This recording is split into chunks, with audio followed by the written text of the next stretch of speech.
नमस्कार क्लास, मैं मोनू चौधरी। ज्योग्राफी की इस ऑनलाइन जर्नी में आपका हार्दिक स्वागत है। कक्षा 12 का भूगोल पढ़ते हुए हम आगे बढ़ रहे हैं और कक्षा 12 के भूगोल में मानव भूगोल के मूल सिद्धांत पुस्तक को पढ़ रहे हैं हम। उसके अंदर चैप्टर 2 हम पूरी तरह से कंप्लीट पढ़ चुके हैं और आज हम शुरू करने जा रहे हैं चैप्टर 3 और उसका लेक्चर नंबर 1। यानी कि आज से हम शुरुआत कर रहे हैं जनसंख्या संगठन की। इसके अंदर हम अलग अलग चीज़ों को देखेंगे। विशेषतः अगर बात करें तो हम पिछले चैप्टर में ही जनसंख्या की ही बात कर रहे थे, लेकिन वह हम जनसंख्या घनत्व, जनसंख्या वृद्धि और जनसंख्या का वितरण जो है पूरे संसार में, पूरे विश्व में किस प्रकार है, इस पे हमने चर्चाएं की। लेकिन आज जो ये चैप्टर शुरू हो रहा है इसमें हम जनसंख्या संगठन की बात करेंगे। किसकी बात करेंगे? जनसंख्या संगठन की बात करेंगे। जनसंख्या संगठन का मतलब है किसी क्षेत्र का लिंगानुपात क्या है, किसी क्षेत्र में व्यवसायिक जनसंख्या जो व्यवसाय करती है वो कौन सा व्यवसाय करती है और कहाँ वो जनसंख्या रहती है। इसके अलावा किस आयु के यानी एज ग्रुप के लोग कहाँ कितने देखने को मिलते हैं, यानी कि इसमें हम पढ़ने वाले क्या क्या हैं। सबसे पहले इसके अंदर हम देखेंगे जनसंख्या संगठन आयु संरचना, यानी पूरे चैप्टर की बात हम कर रहे हैं। जनसंख्या आयु संरचना मतलब जनसंख्या का एज ग्रुप जो है 0 से 14 साल के बच्चे कितने हैं, 15 से लेकर 59 साल के कितने हैं, 60 साल से ऊपर वाले वृद्ध जो है, बुजुर्ग जो व्यक्ति है वो कितने हैं, सारी चर्चाएं हम डिटेल से करने वाले। उसके बाद हम लिंगानुपात को देखेंगे, यानी कि आज के लेक्चर में देखेंगे लिंगानुपात को, लेकिन पूरे चैप्टर में जो टॉपिक है उस पर डिस्कस हम कर रहे हैं। लिंगानुपात यानी प्रति 1000 पुरुषों पर स्त्रियों की संख्या क्या है, क्या ये चिंता का विषय है या नहीं है, क्या ज्यादा होना चाहिए स्त्रियां जो पुरुषों के बजाय या कम होनी चाहिए, सारी डिस्कस और चर्चाएं हम करने वाले। ग्रामीण में नगरीय संगठन, जैसे हमने पिछले लेक्चर में जो देखा था जनांकीय संक्रमण, उससे मिलता जुलता ही है और मतलब यूं कहूं तो वही चीज है, लेकिन इसका नाम यहां बदल दिया गया थोड़ा, तो कंफ्यूज हम नहीं होंगे, इसको भी बहुत अच्छे से हम पढ़ेंगे। उसके बाद हम साक्षरता की बात करेंगे। प्रत्येक 7 साल तक कितने बच्चे पढ़े लिखे हैं, अक्षर ज्ञान है या नहीं है, ये साक्षरता कहलाती है। भारत में कितने लोग पढ़े हुए हैं, पूरे विश्व में कितना अनुपात है, कितना होना चाहिए, क्या वास्तव में स्थितियां ठीक है या नहीं है, सारी चर्चाएं हम करेंगे। उसके बाद व्यवसायिक संरचना की बात करेंगे कि कौन कौन सा व्यवसाय कहाँ चलता है, गाँव में कौन सा व्यवसाय होता है और शहर में कौन सा होता है, ये चीज भी हम देखेंगे। लेकिन बात यह है कि आज के लेक्चर में हम क्या पढ़ने वाले हैं, ये तो चैप्टर की बात हुई जो हमने की है अभी तक। आज के लेक्चर में सबसे पहले हम जनसंख्या संगठन आयु संरचना पढ़ने वाले हैं, यानी जनसंख्या जो है उसका एज ग्रुप जो है उस पर डिस्कस करेंगे और लिंगानुपात को पढ़ेंगे।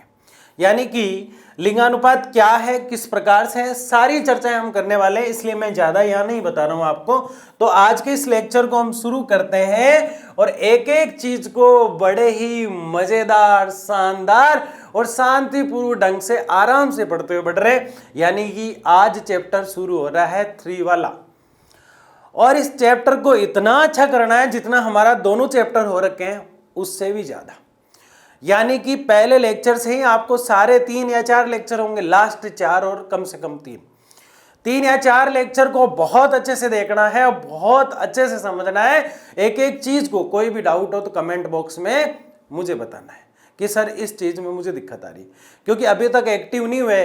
क्योंकि हम आर्ट्स वालों की एक सबसे बड़ी कमी क्या होती है, हम सोचते हैं जब एग्जाम आएगा, जब देखा जाएगा, महीने भर हम पढ़ लेंगे, फिर बैकलॉग हो जाता है, इतना सिलेबस कवर नहीं हो पाएगा आपसे। इसलिए मैं कह रहा हूं अभी से आधा घंटा, 1 घंटा, 2 घंटा, 3 घंटा, जितनी आपकी क्षमता है उतना पढ़ना शुरू कर दो। नहीं तो वो दिन दूर नहीं है जब घबराहट के मारे कमेंट बॉक्स में चिपकाते रहोगे मैसेज, सर एग्जाम आ गया क्या करें, ये हो गया। कई बार तो ये रहता है कि हमारा सिलेबस पूरा नहीं हुआ, सिलेबस हो ही नहीं रहा है सर, इतना लंबा पड़ा है। लेकिन इस बार ऐसा कोई बहाना मैं छोड़ने वाला नहीं हूं, क्योंकि हम तीसरे चैप्टर पर पहुंच गए और अक्टूबर आते आते हमारा सिलेबस कवर हो जाएगा। इसलिए आपसे यही कहना है कि प्रत्येक लेक्चर को बड़े ध्यान से, बड़ी समझदारी से देखना है। और आज हम जिस चैप्टर की बात कर रहे हैं वो तीसरा चैप्टर ये कह रहा है किसी भी देश में विविध प्रकार के लोग रहते हैं, अलग अलग प्रकार के। कोई मेरी तरह टोपी लगाता है, कोई बिल्कुल गंजा रहता है, कोई बड़ी बड़ी मूछें रखता है, कोई, बात ये नहीं है, बात यह है कि कोई लुंगी लपेटता है, कोई धोती पहनता है, कोई पैंट और शर्ट पहनता है, कोई जीन्स पहनता है, कोई अलग तरह का पहनावा है, कहीं अलग तरह का पहनावा है। यानी किसी भी देश में विविध प्रकार के लोग रहते हैं। इसीलिए कई बार आपने कई जगह लिखा हुआ देखा होगा, भारत में विविधता में एकता है। भारत में क्या है? विविधता में एकता है। किस प्रकार एकता भाई? ऐसा क्या है भारत में? विविधता में एकता कैसे है? विविधता में एकता यानी विविध प्रकार के कपड़े, विविध प्रकार का खान पान, अलग अलग जगह का अलग अलग, कहीं इडली सांभर खाया जा रहा है साउथ में, तो कहीं चावल खाया जाता है बिहार यूपी जैसे क्षेत्रों में, तो कहीं मक्के और बाजरे की रोटी खाई जाती है मेवाड़ और मारवाड़ में। इस प्रकार से अलग अलग खान पान है, अलग अलग रहन सहन है। तो विविध ऐसा भारत में ही नहीं, प्रत्येक कंट्री में दिखाई देता है कि अलग अलग पहनावा आपको अलग अलग जगह दिखाई दे सकता है। देश के अंदर भी अलग अलग पहनावा और खान पान हो सकता है। इसीलिए लिखा है किसी भी देश में विविध प्रकार के लोग रहते हैं। प्रत्येक व्यक्ति अपने आप में अद्वितीय है, यानी हर व्यक्ति अपने आप में सक्षम है, वो जो चाहे वो कर सकता है। किसी को भी हीन भावना से खुद को नहीं देखना है।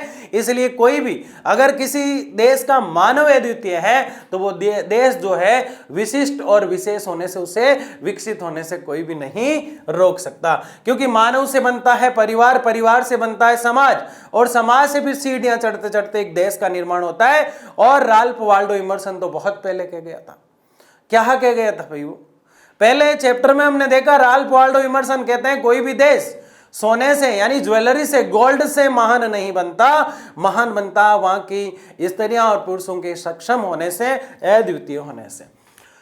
जनसंख्या को 3 प्रकार से पृथक किया जा सकता है। जनसंख्या को हम 3 स्तर पर देख सकते हैं। एक तो किसी देश में कितनी एज के कितने लोग हैं। छोटे छोटे बच्चे खूब भाग रहे, आने वाला देश का भविष्य हो। 0 से 14 साल के बच्चे जो होते हैं वो आने वाला भविष्य होते हैं देश का। आपने कई जगह का सुना होगा, आपकी क्लास में भी कई बार टीचर कहते होंगे कि आप देश का भविष्य हो, क्योंकि बच्चे जो होते हैं वो देश का भविष्य। आगे देश को संभालना किसको है? बच्चों को संभालना है। उसके अलावा आयु ग्रुप में 3 स्टेप होते हैं, तीनों को हम डिटेल से पढ़ेंगे। फिर युवा आता है 15 साल से लेकर, हालांकि 15 साल तक तो बच्चे को पूरी तरह से गुण डेवलप भी नहीं होते, उसमें पूरा नॉलेज भी नहीं होता उसको दुनिया का, लेकिन कहा जाता है 15 से लेकर 59 साल तक राहुल गांधी भी युवा है। 59 ईयर्स तक युवा कहलाते हैं। और फिर 60 से ऊपर वृद्ध हो जाते हैं। 60 से अधिक तो उम्र ही नहीं हो पाती, आजकल तो बहुत कम लोग जी पाते हैं। तो ये आयु संरचना हम देखेंगे। जनसंख्या को 3 रूपों में हम बांट रहे हैं। लिंग के आधार पर पुरुष एक, स्त्री एक, इस प्रकार से देखा जाता है। निवास स्थान के आधार पर व्यक्ति कहाँ रह रहा है, नगर में रह रहा है, शहर में रह रहा है, पहाड़ों में रह रहा है, मैदानों में रह रहा है, झील के पास में रह रहा है, तालाब के पास में रह रहा है, किस स्थान पर रह रहा है, निवास स्थान के आधार पर। यानी जनसंख्या को 3 स्तर से पढ़ा जाता है, आयु, लिंग और निवास स्थान। आयु, लिंग और निवास स्थान। जनसंख्या पृथक करने वाली 3 विशेषताएं होती है। कोई व्यक्ति व्यवसाय क्या कर रहा है, उसकी शिक्षा क्या है, और जीवन जीने की आशा कहलाती है जीवन प्रत्याशा। उसकी जीवन प्रत्याशा क्या है, यानी जनसंख्या की 3 विशेषताएं होती है। कौन व्यक्ति क्या काम कर रहा है, और उसकी क्वालिफिकेशन या उसकी एजुकेशन क्या है, और वहां उसकी जीवन जीने की आशा क्या है। इस प्रकार जनसंख्या की विशेषताओं को पढ़ा जाता है। यह हमने जो पढ़ा वो तो 3 रूप से पढ़ सकते हैं, और ये जो हम देख रहे हैं ये जनसंख्या की विशेषताएं हैं। क्या है? अगर जनसंख्या ज्यादा होगी तो व्यवसाय कम पड़ जाएगा। अगर जनसंख्या ज्यादा होगी तो पूर्ण रूप से शिक्षित नहीं कर पाएंगे। एक घर के अंदर एक व्यक्ति के 5 बच्चे हैं और एक व्यक्ति के एक ही बच्चा है, तो इतनी अच्छी क्वालिटी वाली जो एजुकेशन है वो कौन दिला पाएगा अपने बच्चे को, जिसके घर में एक बच्चा है। क्योंकि वो आजकल एजुकेशन पे बहुत खर्चे आते हैं, खूब खर्चा हुआ करता है, तो वो बहुत अच्छी क्वालिटी की एजुकेशन दे पाएगा। 5 बच्चों को उसी तरह ही क्वालिटी दे पाएगा। इसका मतलब ये कतई नहीं है कि 5 वाला दे नहीं पाता। इसका मतलब ये कतई नहीं है कि जो एक जिसके बच्चा है वो बहुत अच्छी कर पाएगा। लेकिन मेरा कहने का मतलब है कि जनसंख्या, अगर हम जनसंख्या की बात यहाँ कर रहे हैं, तो जनसंख्या अगर कम रहेगी तो वास्तव में ये फर्क हमें देखने को मिलेगा।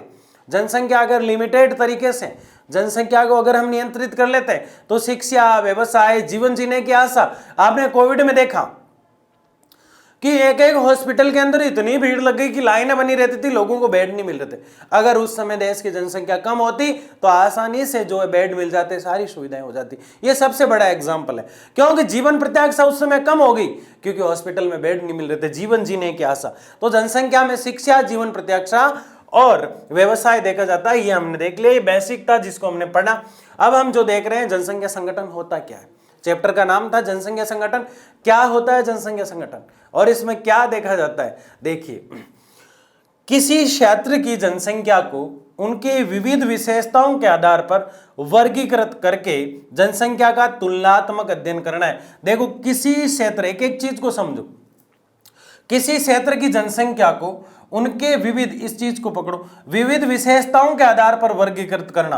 भाई किसी भी क्षेत्र को मान लो, जैसे मैंने ये कानपुर ले लिया यूपी का, या फिर बिहार का पटना ले लिया, राजस्थान का जयपुर ले लिया, कोई भी नाराज नहीं हुए, ये पटना मैंने ले लिया। इस पटना में किसी क्षेत्र, यानी किसी क्षेत्र की बात कर रहे हैं तो मैंने पटना ले लिया।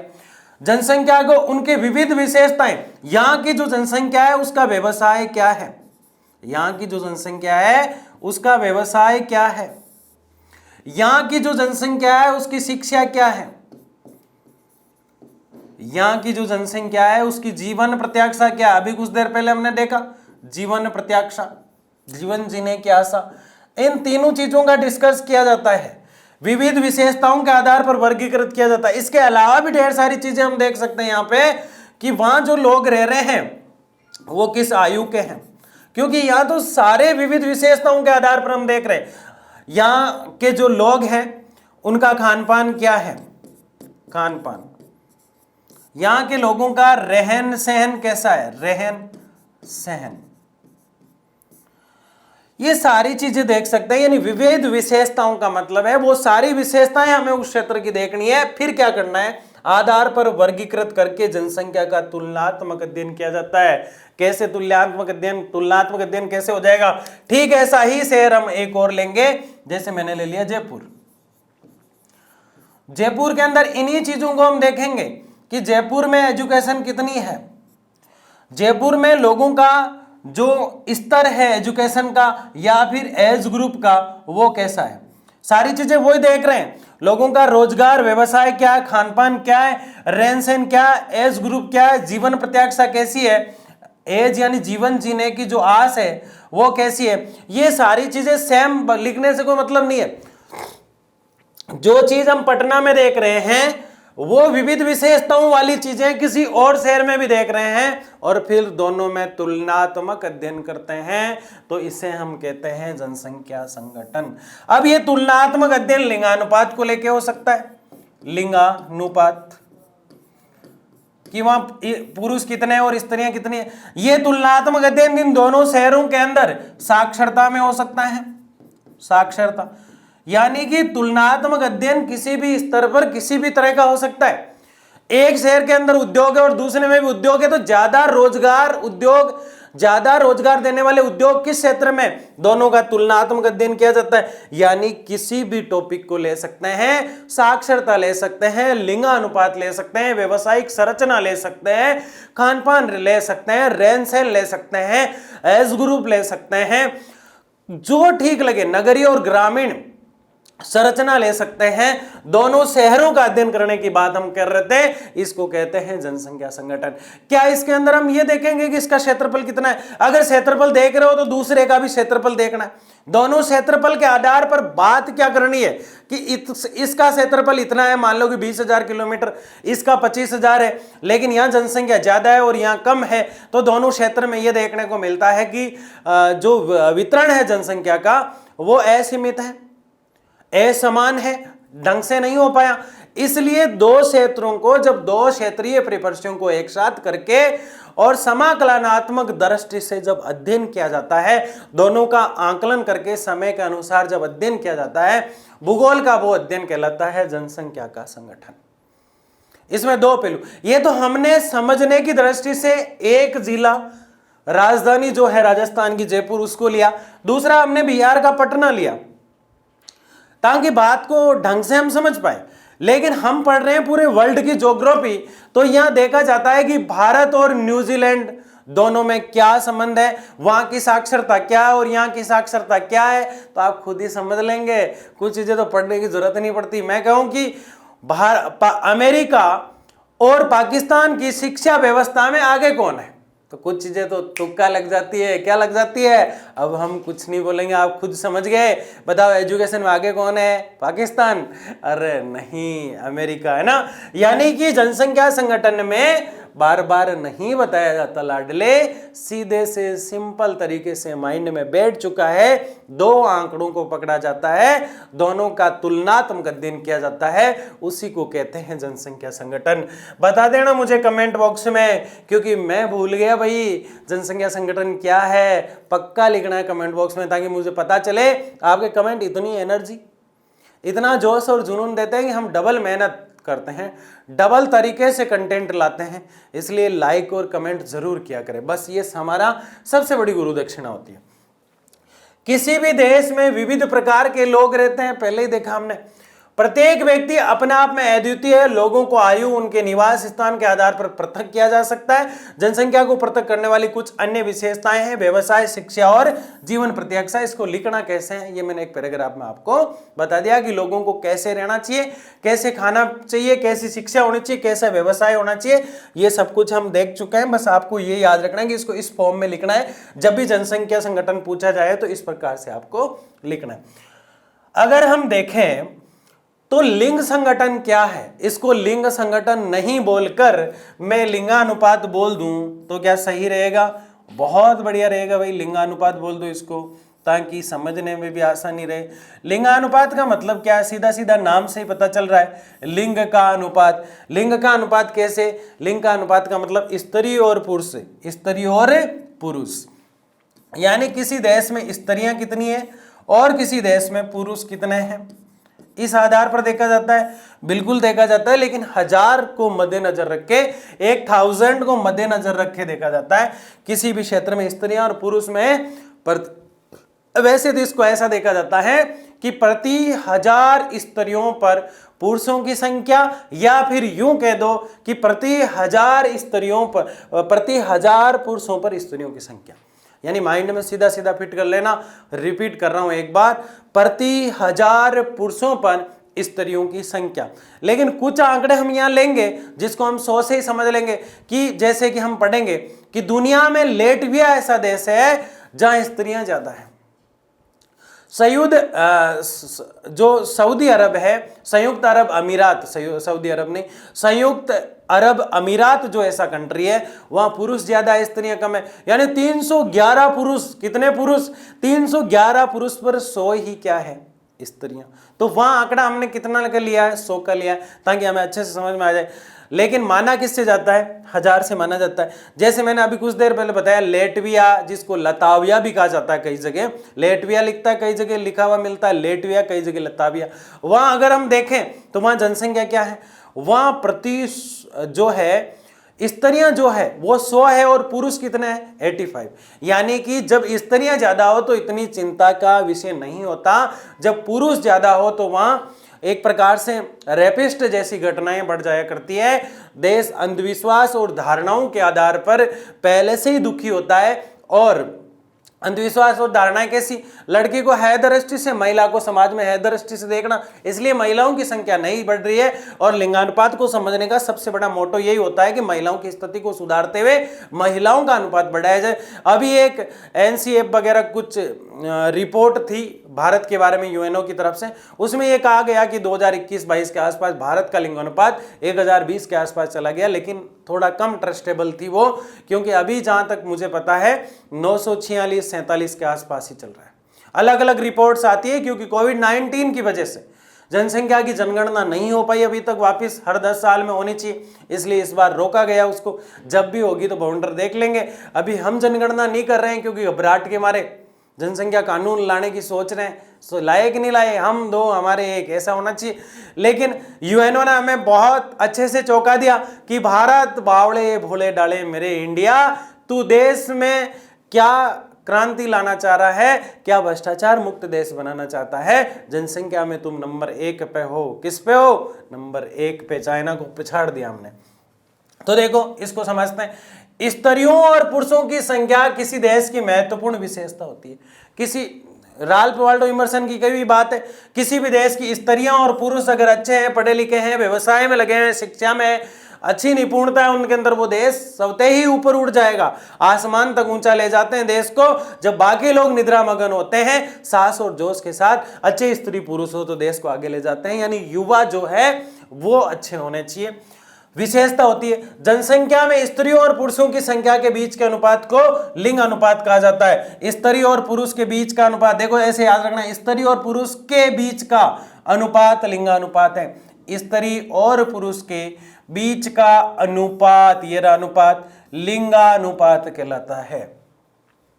जनसंख्या में स्त्री और पुरुषों की संख्या के बीच का अनुपात लिंगानुपात कहलाता है। प्रति वर्ग किलोमीटर में रहने वाले लोगों की संख्या जनसंख्या घनत्व कहलाती है। पिछले चैप्टर की बात थी। तो जनसंख्या घनत्व क्या है वो आपको पता है, लेकिन जनसंख्या में लिंगानुपात क्या है ये आपको पता लग जाना चाहिए। कुछ देशों में यह निम्न सूत्र द्वारा परिकल्पित किया जाता है। पुरुष बटे में स्त्री, यानी पुरुषों की जनसंख्या बटे में स्त्री की जनसंख्या मल्टीप्लाई 1000 अथवा प्रति 1000 स्त्रियों पर पुरुषों की संख्या। लेकिन भारत थोड़ा उल्टा है। हमेशा पुरुष को मान्यता दी जा रही है, लेकिन भारत कह रहा है कि हम बाकी चीजों में दे या नहीं दे, लेकिन दुनिया की नजर में हम ये दिखाना चाहते हैं कि यत्र नार्यस्तु पूजन्ते तत्र रमन्ते देवता। हमारे यहाँ नारियों की पूजा होती है, इसलिए हमारा फॉर्मूला भी क्या होगा, स्त्री बटे में पुरुष मल्टीप्लाई 1000। यानी हम ऐसे निकालेंगे। ये तो कह रहे हैं कि बाकी सारी कंट्री इस तरह से निकाली, लेकिन भारत उल्टा पैदा हुआ। इसने कहा हम इस प्रकार निकालेंगे, पुरुष बटे में स्त्री तो तुम निकाल रहे हो, हम तो ऐसे निकालेंगे स्त्रियों की संख्या बटे में पुरुषों की संख्या मल्टीप्लाई 1000।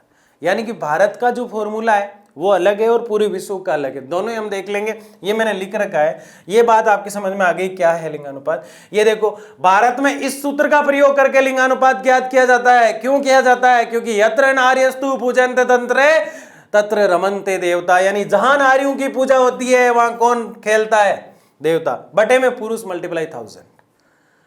यानी आपको याद हो जाना चाहिए बस, और कोई टारगेट नहीं है मेरा, ठीक है। अथवा प्रति 1000 पुरुषों पर स्त्रियों की संख्या। देखिए आगे क्या लिख रहा है, ये देखो, ऐसे बूढ़े हो जाते हैं, ठीक है ना, इसीलिए दिखाया है मैंने कि कल बूढ़े हो जाओगे, उससे पहले अच्छे परसेंटेज बना लो, शानदार नंबर लेके हो। इस बार लर्न एंड शेयर के नाम के साथ अपने माता पिता का नाम रोशन करते हुए हमें प्राउड फील कराओ। देखिए क्या कह रहा है, लिंग अनुपात किसी देश में स्त्रियों की स्थिति के संबंध में महत्वपूर्ण सूचना होती है।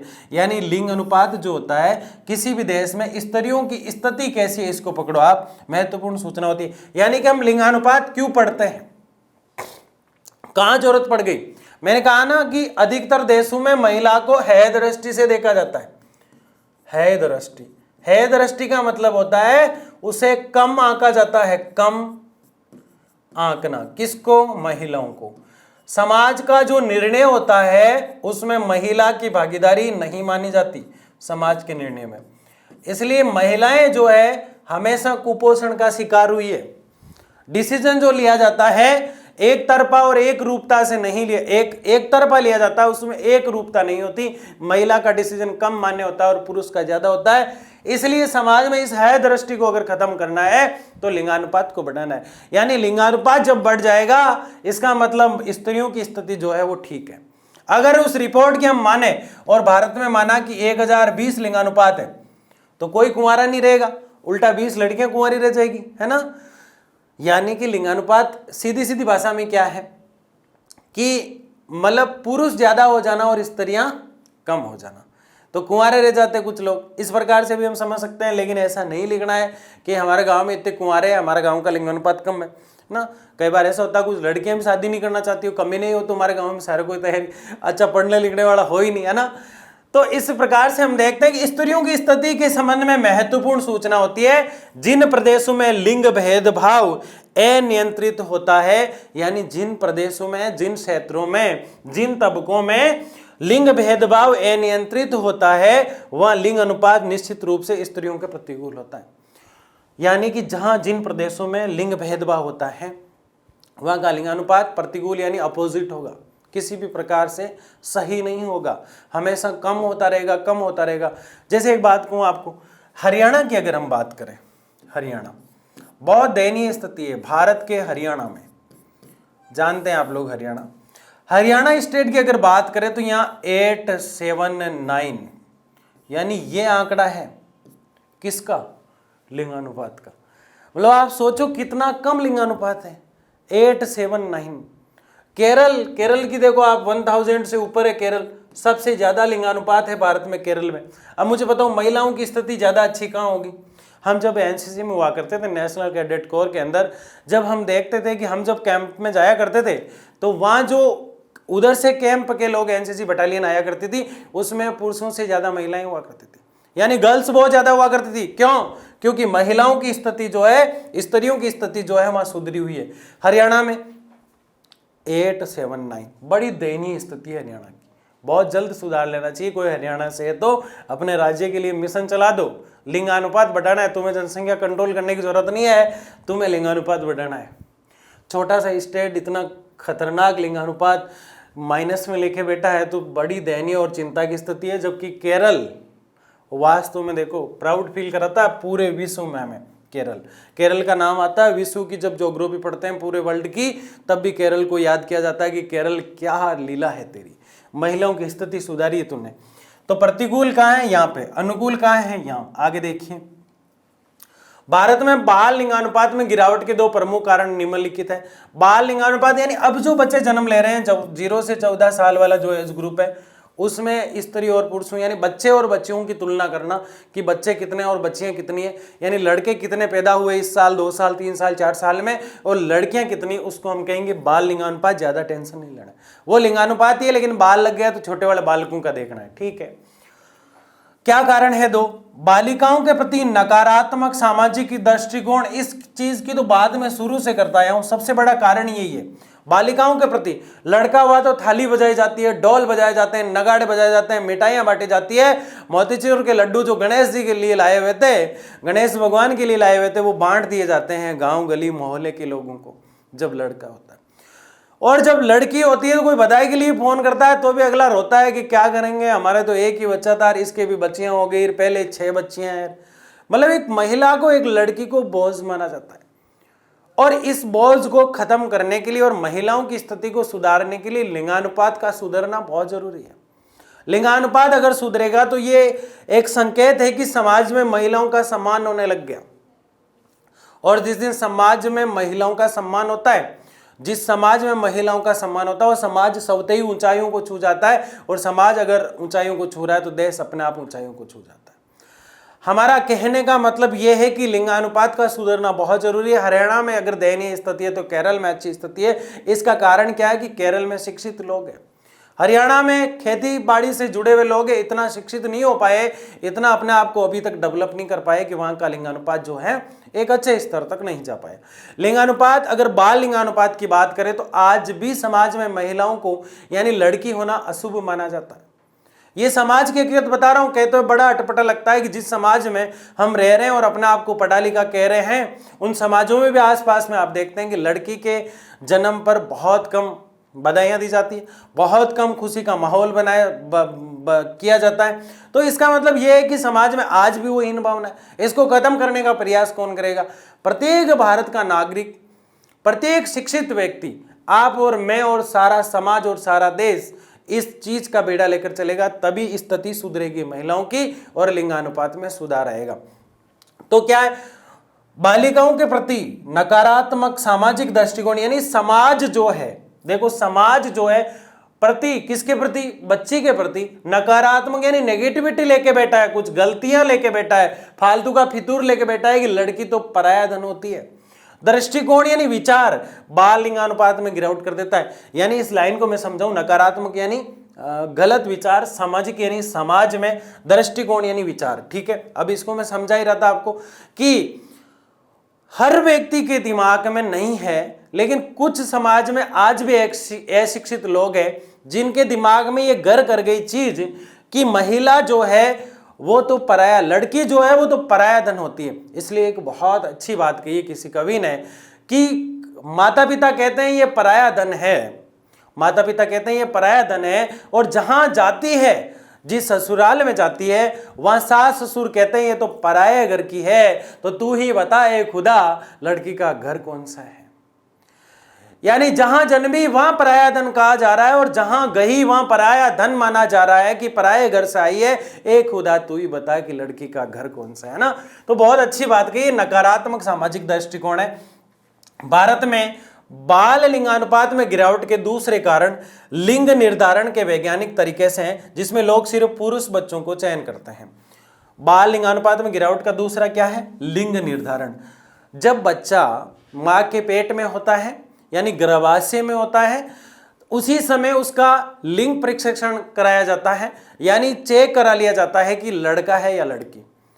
अगर लड़की है तो अधिकतर लोग जो होते हैं उस लड़की को जन्म देना नहीं चाहते हैं, उसे अनचाहा बच्चा कहकर या फिर किसी तरीके से उस बच्चे का अबॉर्शन करा देते हैं, यानी उस बच्चे का जन्म नहीं होने देते, उससे पहले ही मरवा देते हैं, जो कि एक दंडनीय अपराध है। इसमें जो शिकायत करता है उसको भी इनाम कि भाई यहां ऐसा हो रहा है। दूसरा, कोई भी व्यक्ति ऐसा करता है उसको भी गिरफ्तारी दी जाती है, उसे सजा दी जाती है।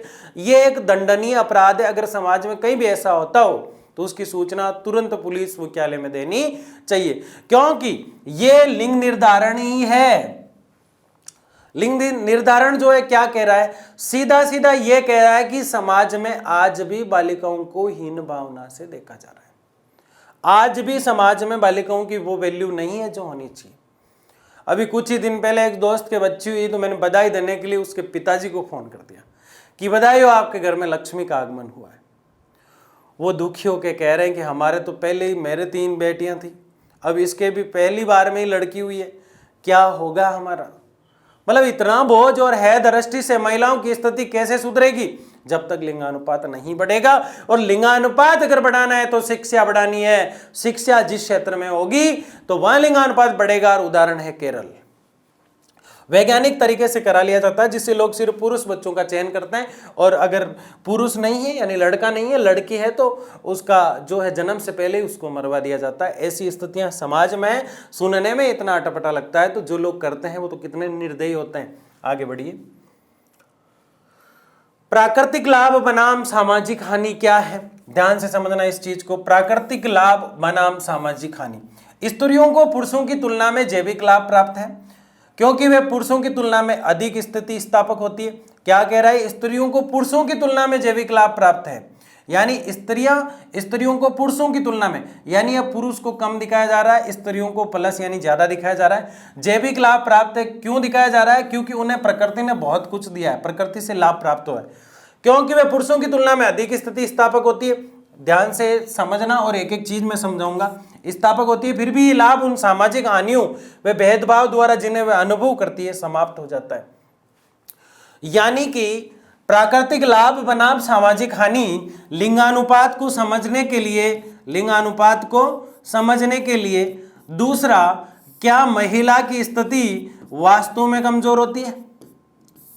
क्या महिलाएं वास्तव में कुछ नहीं कर पाती है? यह तो बिल्कुल भी नहीं है, क्योंकि प्रकृति ने महिलाओं को वो चीजें दी है जो समाज उन्हें लेने नहीं देता। समाज उन्हें लेने नहीं देता, यानी प्रकृति बनाम सामाजिक हानि। प्रकृति ने तो महिलाओं को कई लाभ दिए हैं। किसी भी प्रकार की स्थिति आ जाए महिलाएं घबराती नहीं है, पीड़ा से लेती है, दुख से लेती है। और एक बात बहुत कहना जरूरी होता है, जब आपका, मेरा या किसी भी दुनिया में जितने भी लोग दिखाई दे रहे हैं, हम जैसे मानव को जब 2 या 3 या 4 किलो का वजन हमारा होता है, 2-2.5 किलो के आसपास, उस 2 किलो के वजन को लेकर माँ अपने पेट में गर्भाशय के अंदर 9 महीने तक उस पीड़ा को सहती है। फिर प्रसव का जो दर्द होता है बड़ा खतरनाक होता है, उस समय की स्थितियों को भी वो सहन करती है। इसका मतलब ये हुआ कि स्थिति स्थापक होती है, यानी प्रकृति ने उन्हें दर्द सहने का साहस दिया है। प्रकृति ने उन्हें वो सब चीजें दी है जो वास्तव में वो अपने आप को डेवलप करने में लगा सकती। लेकिन समाज है कि महिलाओं को हीन भावना से देखता है। और ये होना चाहिए या नहीं होना चाहिए? कमेंट बॉक्स में अपनी राय जरूर देना। क्या समाज में सुधार करने की जरूरत है? बिल्कुल है। क्या कह रहा है ये? स्त्री पुरुषों की तुलना में जैविक, यानी प्रकृति ने बहुत अच्छी चीजें दे रखी है उसको, लेकिन क्योंकि पुरुषों की तुलना में अधिक स्थिति स्थापक होती है, पुरुषों से कई गुना आगे, फिर भी ये लाभ उन्हें सामाजिक हानियों और समाज में जो भेदभाव है कि ये तो लड़की है, ये बाहर कहाँ जा रही है, इतनी दूर नौकरी करने जा रही है, इसको तो घर में ही रहना चाहिए, बाहर क्यों निकली, शाम को क्यों निकली, सुबह क्यों निकली, इतने सारे सवाल कि अपने आप को उस महिला को फील होता है कि वो आतंकवादी है, ऐसा फील करा देते घर वाले। भेदभाव द्वारा जिन्हें वह अनुभव करती है समाप्त हो जाते हैं। ये प्रकृति ने जो उन्हें लाभ दिए हैं ये समाज खत्म कर देता है, धीरे धीरे हीन भावना पैदा कर देता है, फिर महिला को खुद को ये लगने लग जाता है कि मैं तो कुछ नहीं कर पाऊंगी। अगर आप में से कोई लड़की है और वास्तव में इस लेक्चर को देख रही है तो समाज को ये करके ही दिखाना है। आपके समाज को, आपके परिवार को आप बदल सकते हो। ऐसे प्रत्येक लड़की जो है एक समाज से निकलेगी तो पूरा समाज और फिर देश बदल जाएगा। वादा करो आज। तो ये चीज आपने देखी। तो सवाल पूछा गया कई बार एग्जाम में 100% पूछा जाता है ये क्वेश्चन, प्राकृतिक लाभ बनाम सामाजिक हानि लिंगानुपात में क्या है। तो आप लिख देंगे प्रकृति ने बहुत कुछ दिया महिलाओं को, लेकिन समाज उन्हें लेने नहीं देता और धीरे धीरे महिलाओं में हीन भावना पैदा हो गई खुद के अंदर ही, क्योंकि समाज ने पैदा किए और जो प्रकृति ने लाभ दे रखे हैं जैविक, वो धीरे धीरे खत्म हो जाते हैं। अपनी भाषा में इसको लिख सकते हो। आगे देखते हैं। विश्व में, पूरे वर्ल्ड में सबसे अधिक लिंगानुपात कहीं है तो 100 स्त्रियों पर 85 पुरुष हैं। ये भी थोड़ी गड़बड़ लगती है मुझे, क्योंकि स्त्रियों की संख्या बढ़ानी है, इसका मतलब ये नहीं कि पुरुषों को नजरअंदाज कर दो। यहां तो इतने आगे निकल गए कि बेचारा पुरुष पीछे ही छूट गया, यानी 15 का गैप पड़ा है बीच में। यानी 100 स्त्रियां हैं लेटविया में, इसने कहा मुझे लेट नहीं होना है, मैं तो सबसे आगे जाऊंगा लिंगानुपात में, सबसे आगे चला गया साहब, पूरे वर्ल्ड में सबसे आगे हैं। अब आप बताओ सर कि वास्तव में इतना आगे चला गया ये, बाकी कंट्री सारी इससे पीछे रह गई, तो मैं तो कहता हूं इसको भारतीयों को इनवाइट कर लेना चाहिए कि यहाँ जो कुंवारे हैं यहाँ आके शादी कर लो, है ना। तो ये हमारा लेक्चर खत्म होने वाला है, थोड़ी सी चीजें इसमें बची है, इसलिए मस्त तरीके से हमने इसको देखा और छोटी छोटी चीजें हम देख रहे हैं। 100 स्त्रियों पर जो है कितने पुरुष हैं, 85 पे। बेचारी कुंवारी रह जाती है, बेचारा का कुछ नहीं है यहाँ पे। लेकिन ये कह रहा है, ये दोस्ती करना चाह रहा है जो है ये संयुक्त, ये लेटविया हो गया मिसप्रिंट से, यह है संयुक्त अरब अमीरात, संयुक्त अरब अमीरात। लेटविया तो ये ऊपर वाला था। अब ये अमीरात क्या कहता है कि यार मैं भी अमीर हूं, क्या कहता है, मैं भी अमीर हूं, लेकिन मेरे पास जो अमीरी है वो पुरुष की है, मेरे पास पुरुष ज्यादा है। और लेटविया तू किसी भी मामले में लेट नहीं होता, इसलिए जल्दी से रिश्ता लेके आ जा यहाँ पे, क्योंकि तेरे यहाँ क्या है, स्त्रियां ज्यादा है, तो कम से कम 15 तो दे यहाँ पे, फिर भी हम तो कुंवारे मरेंगे। कौन कह रहे हैं, अमीरात वाले। देखो 311 पुरुषों पर 100 स्त्रियां, बड़ी खतरनाक चीज है, बड़ी क्रिटिकल चीज है। ऐसा नहीं होना चाहिए कि इतना घटिया तरीके से डेवलप किया है, क्या एजुकेशन होगी इस देश में। अब हरियाणा इसको देख के खुश हो सकता है, केरल उसको देख के और दौड़ सकता है, क्योंकि हमारे देश में जैसे हरियाणा की तुलना इससे की जाती है कि लेटविया हरियाणा कह सकते हैं। हमारा देश का लेटविया कौन सा, हरियाणा नहीं, गलत बोल रहे हैं हम। हमारे देश का लेटविया जो है वो केरल है, क्योंकि लिंगानुपात अच्छा है। हमारे देश का संयुक्त अमीरात जो है वो हरियाणा है, क्योंकि वहां का लिंगानुपात घटिया है। यानी कि मेरा कहने का मतलब यह है किसी भी देश का लिंगानुपात बहुत अच्छा होना जरूरी है, तभी महिलाओं की स्थिति का पता चलेगा। यही डिस्कस हम करते हैं, एक एक चीज को हमने समझा है। लिंग संगठन के बारे में विशेष सूचना जो है वो आपको दी जा रही है, कृपया ध्यान से सुने। विश्व लिंगानुपात प्रति 100 स्त्रियों पर 102 पुरुष है। यानी पूरे विश्व की बात करूं, पूरे वर्ल्ड की बात करूं, तो वहां 100 स्त्रियों पर 102 पुरुष है, यानी 2 का मामला गड़बड़ चल रहा है पूरे वर्ल्ड। ना मैं हरियाणा की बात कर रहा हूं, ना मैं केरल की बात कर रहा हूं, ना मैं लेटविया की बात कर रहा हूं, ना मैं अमीरात की बात कर रहा हूं। अब मैं बात कर रहा हूं पूरे संसार की, जिसमें लिंगानुपात जो है 100 अगर स्त्रियां हैं तो पुरुष 102 है, यानी 2 की गड़बड़ चल रही है। ठीक है। यूएनओ के अनुसार 139 देश ऐसे हैं जहां का लिंगानुपात ठीक है, अनुकूल है, जहां का ठीक है। याद रखें यह आंकड़ा, 139 कंट्री ऐसे हैं पूरे विश्व में जहां का लिंगानुपात ठीक है, कोई दिक्कत वाली बात नहीं है, मैच्योर है, अच्छा है, शानदार है, किसी भी प्रकार की कोई दिक्कत नहीं। 139 कंट्री, ठीक है। लेकिन यूनाइटेड नेशन ऑर्गेनाइजेशन क्या कह रहा है कि 72 देश ऐसे हैं जहां प्रतिकूल यानी कि अच्छी नहीं है, प्रतिकूल मतलब विपरीत है, मतलब कम है, क्या लिंगानुपात। अनुकूल मतलब अच्छा है, अनुकूल मतलब अच्छा है। यानी कि यूनाइटेड नेशन ऑर्गेनाइजेशन कहता है कि बेहतर देश ऐसे हैं जहां बहुत ज्यादा सुधार की जरूरत है। जैसे इसके अंदर हम सबसे ऊपर लिस्ट में कौन आएगा बताओ, अमीरात। अच्छे वाले में सबसे ऊपर कौन आएगा, लेटविया, ठीक है ना। यूएनओ क्या होता है, यूनाइटेड नेशन ऑर्गेनाइजेशन, ये एक संस्था है जो अमेरिका में है। कहाँ है भाई, अमेरिका में। कई जगह इसका नाम देखने को मिलता है, अमेरिका में है। अमेरिका के किस शहर में है, न्यूयॉर्क शहर में है। किस शहर में है, न्यूयॉर्क। न्यूयॉर्क शहर के अंदर एक मैनहट्टन द्वीप है। कौन सा द्वीप है, मैनहट्टन द्वीप, वहां पे है। मैनहट्टन द्वीप जो है वो 39 मंजिला है भाई, 39 मंजिला, बहुत बड़ा। क्या करता है मैं बताता हूं आपको। ये 39 मंजिला 17 एकड़ में फैला हुआ, इतनी बड़ी बिल्डिंग, इसका मतलब बहुत बड़ी है, तो बहुत बड़ा काम होगा। ये पूरे विश्व में, पूरे विश्व यानी पूरे संसार में मैत्री संबंध स्थापित करती है, विश्व मैत्री संबंध। यूएनओ क्या करता है, मैत्री संबंध। इसके अलग अलग सदस्य हैं, जैसे वर्तमान में इसके 193 सदस्य हैं, टोटल 193 सदस्य हैं, जिसमें 5 स्थायी होते हैं, जो कह देते हैं वही होता है, जो कह देते हैं नहीं होता है। चीन इसमें स्थायी है, भारत नहीं है।